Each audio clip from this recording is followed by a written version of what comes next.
Alright everybody, I want to stop right here for just a second and cut in with today's fan mail. Now today's letter comes all the way from New Jersey and has everything to do with today's hunt. And here's how it reads. Dear Cheater, I was flipping through the channels and stopped when I saw a beautiful black bear on the set.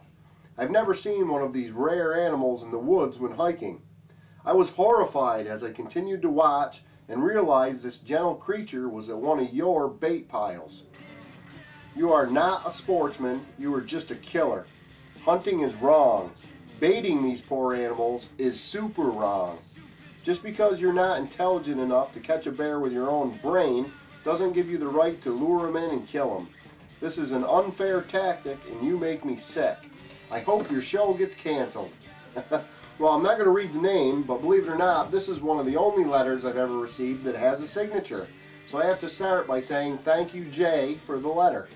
Your letter is the perfect letter for today's hunt, and unfortunately, you're not alone in your beliefs.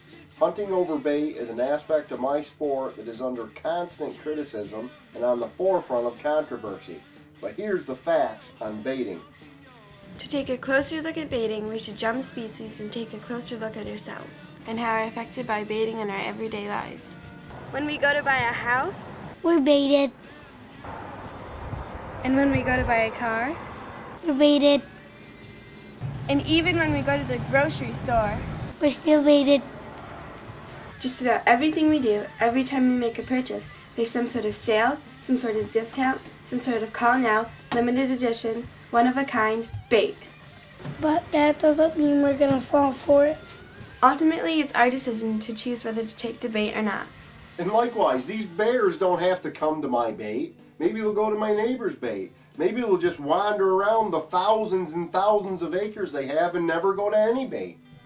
I don't think it's any different than me sitting in a cornfield waiting for a deer. If anything, a cornfield or a bait pile is a danger zone, and the animals know this. It's like a watering hole in Africa. You're not going to see a wildebeest just stroll down and get a drink. He's going to be tiptoeing down. He's going to be watching for lions and crocodiles because he knows it's an unsafe area. You know, in the case of a bear bait or a cornfield, a lot of times animals will wait for the cover of darkness before they visit these areas. Spend 1 week with a lousy outfitter and you'll know exactly what I'm talking about. It's typical for a black bear to circle a bait several times before he comes into view.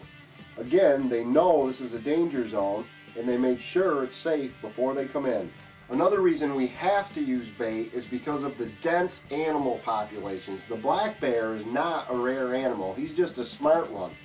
We also have to bait because of the terrain and habitat conditions. Scientifically, here's how it works. As you know, it's important to keep individual animal populations in check to maintain overall health and well-being of the species. There's so many bears in our northern country like Maine and Canada that we need to use baiting to reach our harvest goal.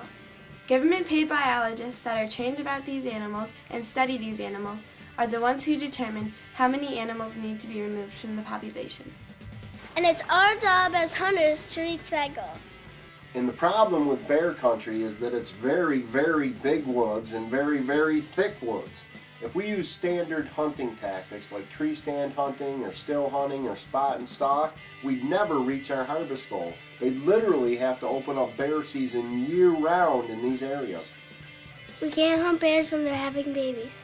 We can't hunt during the summer because the extreme heat would cause the meat to spoil. So we use bait, and it still takes us 4 or 5 months to reach that harvest goal. I know hunters who have hunted their entire life in bear country and have never seen a black bear. He is a very smart and challenging prey, which is why Jay has never seen one in the woods. Let's jump back to Matt's hunt and see if he does any.